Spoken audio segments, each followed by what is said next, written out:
ബ്രിട്ടന്റെ ഡ്രോൺ പ്രതിരോധ സംവിധാനമാണ് സ്കൈവാൾ 100. സൈനികർക്ക് കൈകൾ കൊണ്ട് ഉപയോഗിക്കാവുന്ന ഈ സംവിധാനം മറ്റുള്ളവയിൽ നിന്നും വ്യത്യാസപ്പെട്ടിരിക്കുന്നു. ഡ്രോണുകളെ വലവീശി പിടിക്കാനാണ് സ്കൈവാൾ 100 ഉപയോഗിക്കുക. കേടുപാടുകൾ കൂടാതെ ഡ്രോണുകളെ പിടികൂടുന്നതിന് ഈ രീതി സഹായിക്കുന്നു. ഡ്രോണുകളെ ആകാശത്ത് വെച്ച് ഞൊടിയിടയിലും അതീവ കൃത്യതയോടെയും നശിപ്പിക്കാൻ കഴിയുള്ള നീഡർഹോഫർ HP ആണ് ലോകത്തെ ഏറ്റവും അപകടകാരിയായ ഡ്രോൺ പ്രതിരോധ സംവിധാനങ്ങളിലൊന്ന്. ജർമ്മൻ കമ്പനിയായ ഹെൻസോൾഡിറ്റാണ് ഇതിന്റെ നിർമ്മാതാക്കൾ. ജാമിംഗ്, എനർജി വെപ്പൺ ടെക്നോളജി എന്നിവയാണ് ഈ സംവിധാനം പ്രയോജനപ്പെടുത്തുക.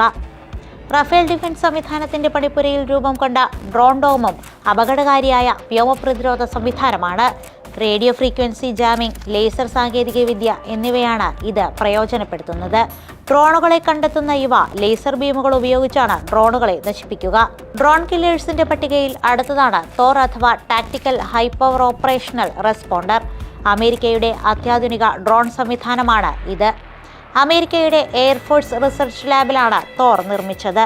അത്യാധുനിക സാങ്കേതികവിദ്യ പ്രയോജനപ്പെടുത്തി നിർമ്മിച്ച തോറിന് ഒരേ സമയം ഒന്നിലധികം ഡ്രോണുകളെ ഇല്ലാതാക്കാൻ സാധിക്കും. തോറിലെ മൈക്രോവേവ് ബീമുകൾ ഡ്രോണുകളെ പ്രവർത്തനരഹിതമാക്കുകയോ തകർക്കുകയോ ചെയ്യും.